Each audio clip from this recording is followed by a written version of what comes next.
and Emmanuel Gorner in studio is, I've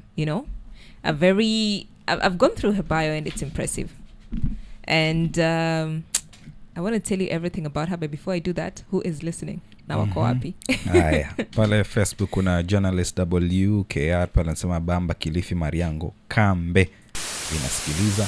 Ahmed Jeff pale 003 route 11 Kilifi Kayafungo iko locked. Steven Munga amesema good morning. Kaluda Coastal Kid pale anasema good morning.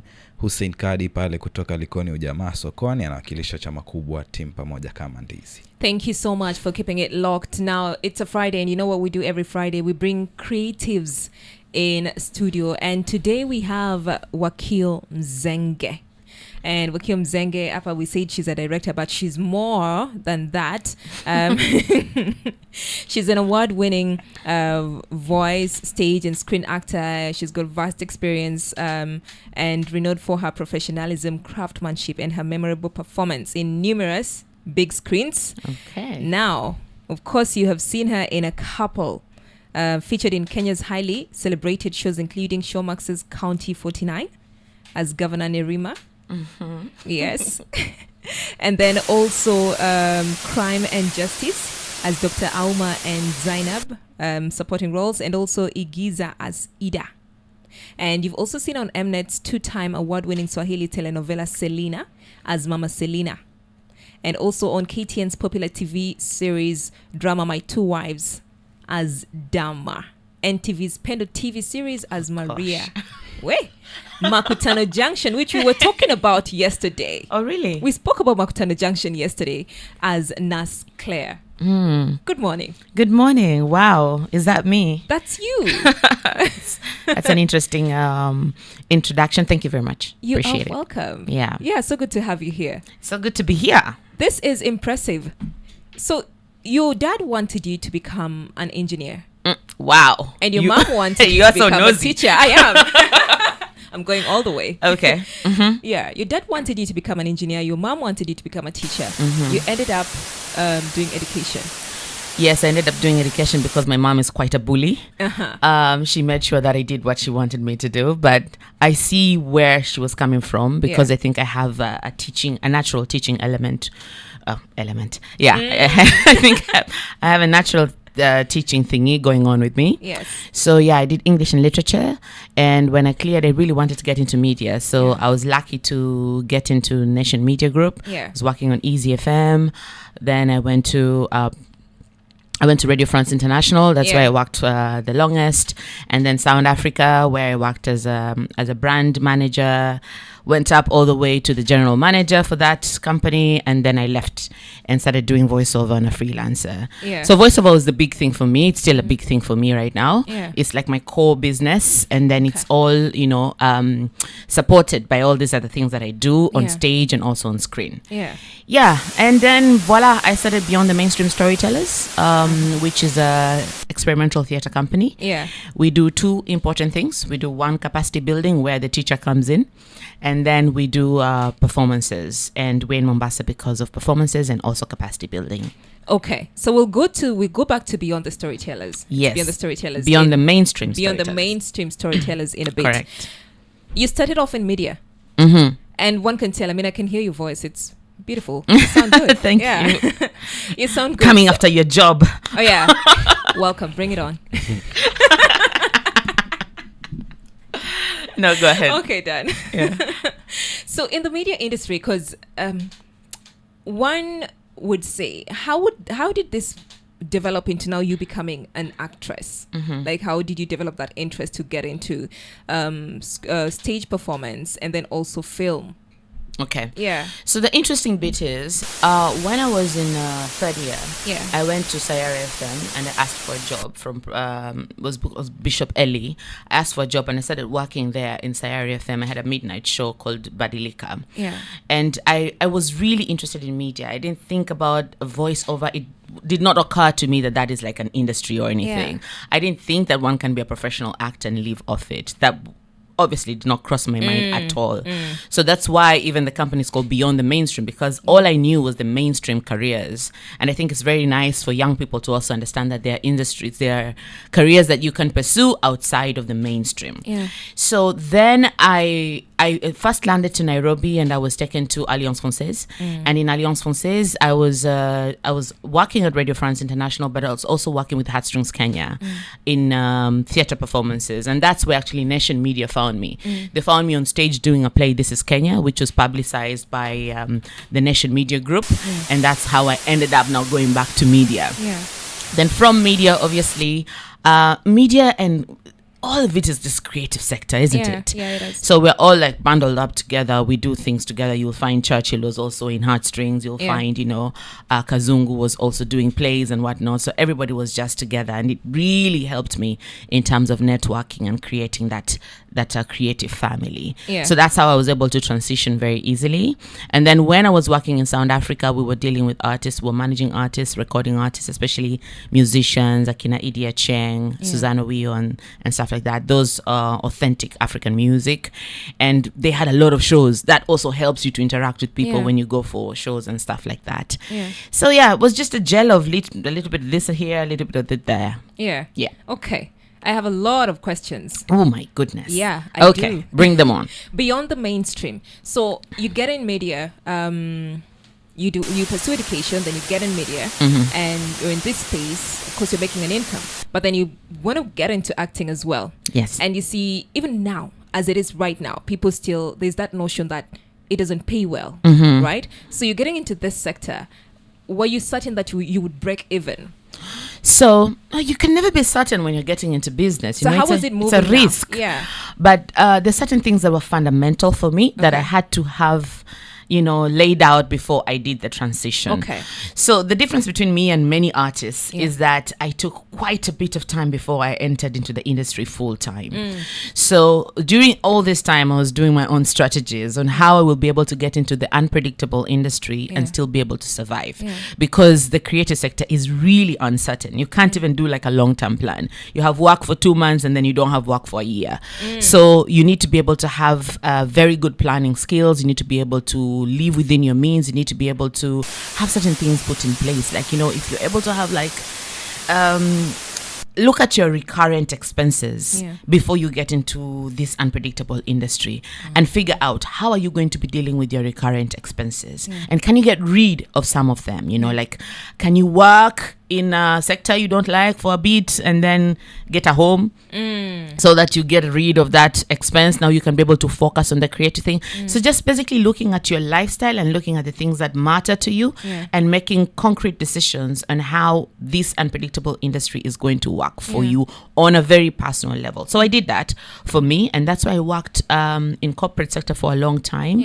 I actually joined, and people actually think that I've been here for so long, but it's been 10 years thereabouts, and I only joined after I already had a family. Like I already had 2 kids by the time I was getting full time into the industry. I think it's the milestones, because even when you mentioned the movies, the films that you've been that you've been in, I see what you mean. I see what you mean. Yeah, because I just mentioned some of them, and somebody might say, okay, this is actually a lot. Yeah, you've been here for quite some time, all the way from Makutano Enzi. Yeah, Makutano by the tu kwa extra too. Yeah, but yeah, lazima uweke kwa bio. Okay, Salim. Mimi swali langu Wakio nitakuja hapa. Mama ni bulldozer. What? Funny thing, in primary school walikuwa wananiita bulldozer hapa St. Augustine's. Nilisoma St. Augustine's primary. Okay. Preparatory school. Yes. Nilikuwa nikuulize mbona unahutendei haki. Karibu niwakosee. Naomba msamaha. Niambie. Yeah. So mama ni bulldozer. Ukaamua wacha ni lean na ya mama. Ukaachana na baba. Ukafanya education. Yes. Lakini ukajikuta unafanya vitu vingine. Which by extent pia elimu hapo inaingia. But sio kile ambacho mama alitaka. Alifanyaje hapo? Alikubaliana vipi na maamuzi ya kwamba because mi naelewa ni kwamba uingie darasani utaambie ni abakudu siku hizi. So, hata sisi tulifanya abakudu. Where? Tulikuwa prep school. Kweli wewe. So hapo alichukuliaje? Now that umeenda kwa jack of all trades. Yes. So the interesting thing is, and I tell people this, and it's usually very funny for me. I don't know if it's going to make you guys laugh. But when I was born at 5 kilos. And my mother was very, very tiny. So, you know, generally, watoto wanakuanga 3.4, 3.5 hapo hivyo. But then I was born at 5 kilos. And because my mom was very tiny, I always imagine, like, how did I pop out of her? Yeah. So I started making fun that, Mama, that was my very first performance. Yeah. So I like, nilikuwa showstopper. Nilitoka tu hivyo. And the interesting thing about my mother, as much as she wanted me to be a teacher, my mother is the one who built my confidence so much. Mamangu alikuwa yule, tulikuwa tunaenda Elim Church. Mamangu alikuwa yule kunibeba kwa women's meetings, chama nini, alafu atasema si ufanye shairi, si uimbe kidogo, sema memory verse, ama utuombe. And I think she really built my confidence without even knowing, because I became so bold.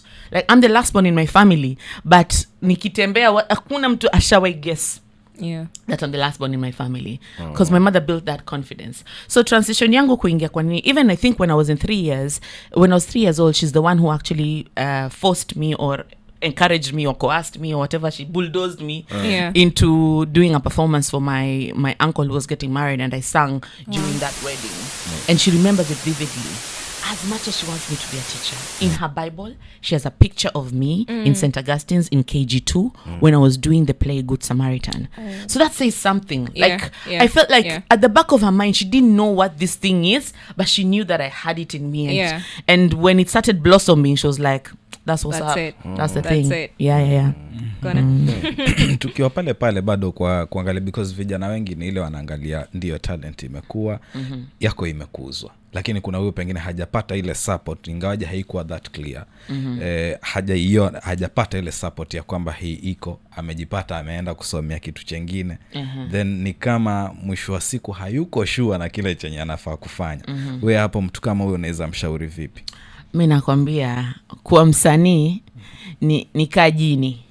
Yaani inakuandama hata unaona mtu amefika 40 anaamka tu anasema na leave everything behind. No. Mimi nilikuwa niimbe, nilikuwa nikuwe musician. So itakupata tu. Kuna kitu tu vile itakuja kupate. But how can you be prepared for it? I think if you know that's something that you really love to do, allow yourself to be in the environment where it happens. Even if you're not practicing it, attend shows, go for plays, watch movies intentionally, attend even workshops za online zenye hata zikuhusu wewe, labda ni banka lakini umeona kuna workshop up, it's even free maybe. Attend such things because they keep nourishing you and growing you. And you've asked a very pertinent question, because education for me is very, very key. Like passing on the knowledge that I have to other people is very important for me. So that's why we also run what we call Pokeza Skills Program under BTM, where we train people who are interested in doing performing arts, especially theater, and allow you, and it's free. You come, we train you for around 12 weeks, and then we release you into the industry. And you can come at whatever age, especially if you're a beginner, if it's your first time. We're interested in such kind of people. Right now it's still in Nairobi, lakini vile nimekuja Mombasa, you know, I've had a chance to interact with young actors from Swahili Pot, also young actors from Jukwa Arts, and I see the hunger. Naona tu nikileta Pokeza Skills Program Mombasa maybe next year inshallah. You have to. Ilete kwa sababu Salim hapa najua he's got a dream. Huyu hataja project. Na msikia akiongea tu sasa Wakio. Wajua mko na kuweza. Hiyo tayari ana act by the way. He is in his element. Hey Miriam, hey, you're dropping them yani. Oh my, okay. So let's go to voiceovers. Okay. You said this is a big thing. It's my core business actually. It's your core business. Now, how does this business work? You in an article, in an interview with the Standard Media Group, you say that the one thing I do on a daily basis is my vocal warm-ups. Okay. And you say that it's a crucial part of my morning that I purpose to execute because I feel that my voice is my biggest tool. Okay. And so pretty much your voice is your money. Yes. Yeah. Yes, it is. For somebody who says that, okay, fine, I do have a voice and I can, you can make money out of this. How do they start? How do they begin? First of all, there's an illusion that you need to have a deep, husky voice, like Nico Diambo kind of voice for you to no offense, Nick, I think you have an awesome voice, but you don't really have to have that for you to be a voiceover artist, because there's so many genres in voiceover. There's animation that needs any type of voice, really. As long as the client is happy with that voice, you go for it. But how I discovered my voice, first of all, is back, I think, in 96. Don't try to calculate my age, but back in 96, I was 94 actually. 94, I was in Kisumu, and I was doing a play by St. Augustine's Preparatory School. And I happened to be the best performing artist that year during the National Drama Festivals. And then I was interviewed on VOK. And when I was being interviewed, I just remember feeling like, this microphone, there's something, it's like calling me, like, and I think that's when I started my love affair with the microphone. Getting to the voiceover industry is a long, tedious journey that, of course, it's like Rome was never built in one day. It's going to take a while. It's going to let a lot of persistence, a lot of endurance, and a lot of commitment. Part of the commitment is what you've just read in the article in Standard, is that consistency with your vocal workouts. Like, if you really want to be a voiceover artist, you see these guys who are marathoners. They don't wake up and say, today burger. Today's doing pizza. They are committed to what they, and they don't even have a race, but they are always doing something to work out that. Actors, we don't do that. Musicians, they try. Voiceover artists must. You must be able to do vocal workouts every day. What does that look like? It looks like the rams of your mouth, like the fake yawning, reading some lines that you do practice reading them as different personas and stuff like that. Probably if you don't have a home studio, you might just want to record on your phone or something like that. But basically, it's just to make sure that your vocals are open and they're ready to do work in case you're called for work. As a routine, a natural routine to you. Venye tu watu ufanyanga makeup. Ukiamka unajipaka makeup, afanya vocal workouts. But the journey of it, there's two ways in which you can go about it. One, you can go to producers. Radio producers used to be a big thing back in the day when I was starting, because we didn't have online platforms. So you had to have your voice had to be in a voice bank in a studio. So you client to listen in. Exactly. So you'd have to go to different producers and drop your demos or your samples over there. But the thing that you can do now is that there are online marketplaces. There are places like Fiverr, Voices123, Voices.com. They just need you to subscribe. You just need to put your voice in there, and clients come looking for you over there. Now, the only difference between voice A and voice B is, one, sound, the quality of sound that you've delivered; two, delivery technique; and three, the client's bias, which you don't have control in. So the two things that you have control in, really, really work on them. Work on your delivery and work on your sound quality, so that when a client comes into that platform and selects, okay, I'm looking for an East African voice, because the clients are not just based in Kenya. It's global nowadays. You get clients from all over the world. So they click, I'm looking for an East African female voice. They'll see like around 50. What makes you stand out? What will make them choose you over all these other 50? You need to ask yourself that question all the freaking time. Oh, am I allowed to say freaking?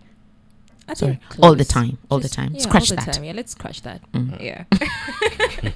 So your business, what do you do? What does it do? Your voiceover business? My voiceover business, I am very big on narration. So I do anything that has narration. And narration, if I've said this many times, if voiceover is to be a world or the world, then narration would be the biggest continent.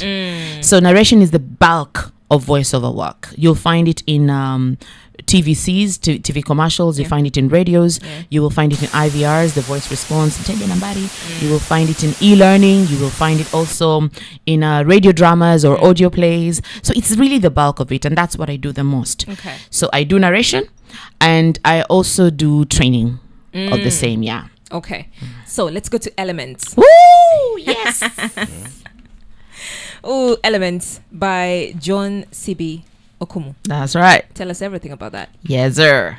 So, Elements. Yeah. I'm so excited to talk about Elements Yeah. because the first time I called John C.B. Okumu and told him, yo, I want to do Elements and I want to honor you. The reason why I wanted to do Elements in the first place is because John C.B. Okumu was turning 70 last year. And I felt like, oh man, we need to celebrate you. And he was like, oh, yuko wangu, mwanangu, please, fanya, do it. And I was like, yay. Yeah. And he didn't even charge me for it. You know, the beautiful thing about John, he didn't, maybe I shouldn't say this because other people, he charges other people, but scratch that also. Say it. So anyway, Elements is written by John C.B. Okumu. Yeah. It was written under the guidance or under the there was an idea by a former director of Alliance Française Nairobi called Hervé. Hervé passed on, unfortunately. May God rest his soul in eternal peace. And Hervé wanted to do something for Francophone and Anglophone mashup, something of that sort, just to show this collaboration and friendships. And so he brought in John C.B. Okumu as a writer, and then brought in Nathalie Virac, who's a Guadeloupean Frenchy person, actor, big time actually, brought them together. And so this play was specifically written for Nathalie Virac. But so the story is that, so Nathalie Virac has many identities together, Guadeloupe. And when you see her, you're not very sure what kind of person she is. Is she Indian? Is she African? You can't really tell. So the story was around her identity. The character is called Dana. Dana is an amazing writer, phenomenal writer who's going through a lot of trauma. Had a lot of childhood trauma, had a lot of trauma growing up also as an adult. And she expresses this trauma through her writings and through her books. And so in this particular show, she is preparing to go for a presentation among students or a lecture of sorts. And so she's trying to imagine the way actors usually prepare themselves when they're rehearsing, and they imagine they're the actor, what they would ask them, and then how they would respond. She is in that state actually, and it reveals so much. We get to see the hidden trauma that was, underlying that famous writer, And you see, the thing about people who have fame, we always imagine that they got it all figured out. Yeah, we do. But they don't. I'm sure you all don't have it all figured out. No. Yeah, don't surprise me. We really mess up all the time. Okay. Yeah. You messed up. Big time. Big time. You can say that again. Yeah, let me say it again. Yeah. You messed up. Big time. Or rather, he messes up. He messes up all the time. Not even big time. All the time. So yeah, people always put such people in such high pedestals and accolades, and you don't see that there's a person underneath there. And that's what Dana is. Dana reveals to us that there's a vulnerability in just being human. And it's good if everybody allows people to just be human. The other day I was seeing an interview of someone talking about a relationship of some superstar in South Africa. And then they said something like, it was like presenters like you. And I know even you guys do this sometimes. So there's presenters like this, and then they were saying, Nani, now he's left so-and-so, now he's dating Nani, it's a downgrade. And the guy was like, what qualifies you to say that the relationship I was from was higher than the relationship I'm going to? Why would you say my woman now is a downgrade from that? And you see, it's the things that we talk about people that we just see, we perceive them, we don't know them. So Dana actually unravels that there's more behind the person that you see, and sometimes it's dirty. It's really dirty. Yeah. Oh wow. Yeah, that makes me feel like I need to go sit there and watch it. Yeah. Yeah. Hey, you better come, yo. For somebody who's what would you want people to take out of this play? I can't really dictate what you're going to take out from this play, but what I would encourage you is just come for the bloody play. Yeah. Sure. No, but okay. The thing is, I would really want people to be open to dialogue. I think I can't say what the dialogue is going to be, but just be ready to have dialogue. The play is ni kama mchokozi, ya kuchokoza kidogo. Funguka. Yeah. Okay, since we're talking about elements still, so tell us, so it's taking place today? Friday, Saturday, and Sunday. Yes. What time? So we have one show tonight at 7 p.m. Then we have 2 shows on Saturday at 3 p.m. and 7 p.m. Sunday as well, 3 p.m. and 7 p.m. Tickets are going for 1,500. We have a link. I think you can have it also on your platform. The link is through Kenya Buzz. If you come, and you haven't bought a ticket, don't worry. We'll have a till number that will be displayed for you, and you can quickly buy your ticket and come in. And then it's experimental, guys. You don't know what we have prepared for you. Tell me what's in store, because now I'm excited. And of course, Gona has to come and Salim has to be there. You guys are in. Yeah. On my nishawa sort. Konda. Wacha nijipigie debe. I got you. But let me tell you guys, if you're listening to this, Elements is a show that will leave you turned upside down. It's a one-woman show, first of all. And this one-woman show, this one person, Stephanie Maseki, becomes all sorts of people in her life on stage. And we are playing with lights. We are playing with sound bites. We are playing with bringing you guys on board. You're going to be part of the show, actually. And we're going to have awesome conversations after it. So, kuja na iftari yako. Kuja na iftari yako so that we share. Come with a snack. It'd be nice so that we can do some exchanges, some potluck. Okay, we're going to show up. Salim atakuja nayo. So stage and film performance. No, first of all, we've not mentioned the location, by the way. Ooh, Little Theatre Club. It's at the Little Theatre Club. And the thing why I wanted Little Theatre Club, because we would have done it in Alliance. Alliance is a bit open, so we won't be able to play with lights. But the reason why I wanted it sana at Little Theatre Club is because that was my first place to do my first professional performance. Boing, directed by Hilary Namanje. So, yeah. Wow. Okay. That makes sense now. Yeah, that makes sense. It's all connected. Yeah. Can we award a listener one ticket? Yes? Yes. Yes, we can. Yes, right? yes, sir. Okay, so, yes, so sir. How it's going to happen is that Wakio will ask a question. You get it correct, we'll give you a ticket. Sindio? So Wakio anafikiria, think around it. Yes. Just one question from everything that she's talked about. Yeah, just one question. You get it correct, we give you a ticket. But break something down for me. Stage performance and film performance. Yeah. How different are these two? Oh, they're not siblings for sure. They're probably distant cousins. Yeah, I would say. Yeah. So I started with the background of theater, but professionally I went into film. Okay. And even as a director, I started learning directing in film. So the show Igiza, I had a small role called Ida, but the big part that I was doing there is I was shadowing the director, Abu Melita. And he's my mentor. He's been training me how to direct. So I come from a film background in terms of directing. Theater, so I would say theater is a wide shot. Okay. And film has different shots. Film has wide, has close-ups, had medium shots, it has over the shoulder, it has a roving shot, it has a drone shot, it has the luxury of doing all those things. With theater, we give you everything as is, and you can pull focus on whatever you want to pull focus on. But because I came from a film background, I've been able to mash these two things up. Also having conversations with Enos Alik, who was directing me in what's that show, guy? No, not Igiza. Oh my God, I feel so embarrassed that I don't know my show in Shoma.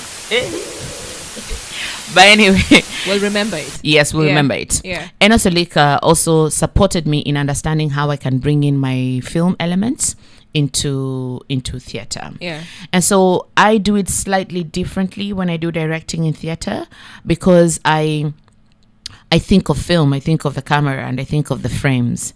So I pull focus. I use lights to pull focus. I use projection to pull focus. I use intense performance of the actor to pull focus, so that it's not just a wide shot. It has then I do a lot of layering, like even with sounds. I'd like to make it as natural as possible. We've moved away from that. That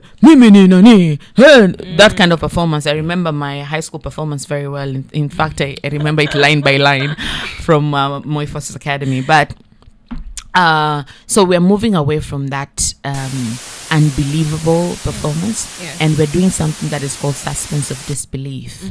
And suspense of disbelief is allowing people, when they walk into the theaters, to literally forget that they're in Little Theater Club. And they want to, they almost feel like they are intruding in somebody's space.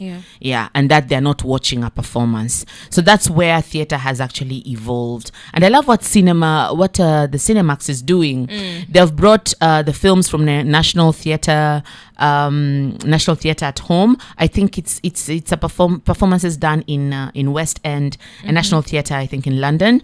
They do the films here, and people can be able to see how you can transform sets, how you can be creative with your set, how you can do magic on stage, and that's where theatre. Also, that's the reason why for me, getting into theatre is much interesting than in film. That's what I was about to ask next. Because like, where should one start from? You should start from theatre for sure. Yeah. Because if you're an actor, especially because theatre has discipline. Yeah. You'll need to have discipline for you to survive in film. If you start directly in film, there's there's another level of lack of discipline, or rather less discipline in film. In film, Why I say this is because in theatre you have to get those lines, all of them, because it starts to finish. You have no cut, start again. But you might feel a bit lazy when you're doing film, because you can just get that line now. So I'll get this line and I'll say it and then cut, and then we'll go to another line. So it's nice if you go, like even like in Denzel Washington, they make sure they do a theater performance at least one in a year. Akina Viola Davis, because it helps them, go back to that authentic place of where real performance really is. Yeah. Okay. Thank you so much for making it. And no, don't worry. We have enjoyed listening to you. We have enjoyed listening. Maybe you should actually consider going back to radio. Would you consider going back? No. That's a hot pass. I'm old, man. I'm 40 plus. Come on. Why are you shaking hands? There's no need going back to radio. Yeah. You don't want us to come for your job. Say somebody who, he looks so exhausted just saying that. Yeah, why are you saying that though? Yeah. I think there's a story back there. There is. There's no reason for me to go back to radio because I'm heading out too. You're heading out? That's a good revelation. We didn't know. Allah? Yeah, now we know that we're losing a co-host. Oh, right here when you're hosting Wakio, the big reveal. Okay, Wakio, let's ask the big question. Oh my God, my mind was not even there. Yeah. I think we'd have to ask, why is Salim leaving radio? Wakio. The most interesting answer gets a ticket. Why would Salim leave radio? Okay. I think, why would Salim leave? I don't believe him though. Anyway. Let's just say, hypothetically speaking, if Salim was leaving radio, what would be the big reason that would make Salim leave radio? Perfect. Yeah. 0700917917. Let your thoughts run wild. Alafu Cardiac Poet and Asma, good morning, Breakfast Club. Good morning, darling. Remind Wakio that her show on Showmax, directed by Enos Olik, is Gigi.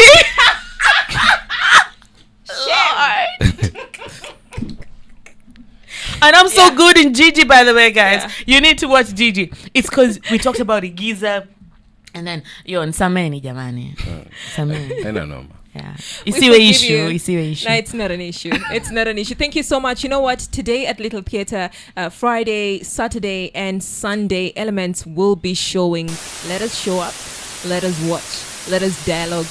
I love theatre because, I love how the emotions run wild. So I'm ready for it all. I'll be there this evening. Yes, awesome. From 7 all the way. It's 2 hours. No, it's 1 hour 20 at most. Okay. Yeah. That's okay. Short I will and be sweet. there. Short and sweet. Get yourself a ticket. If they want to get a ticket, how do they do it? Go to Kenya Buzz. Yeah. Kenya Buzz has a link there. You'll see the show Elements. You click on it. You make your purchase. Or when you come over there at Little Theatre Club, you'll find a display of a till number. Yeah. Tickets are 1,500, so you can buy your ticket at 7. The till number is 7731 931. Okay. 7731 931, and the till name is Beyond the Mainstream. That's okay. Tabia Zawa Kenya. I know you're gonna go there and get the ticket at the entrance. Right now, DJ Wynette, you ready? Go.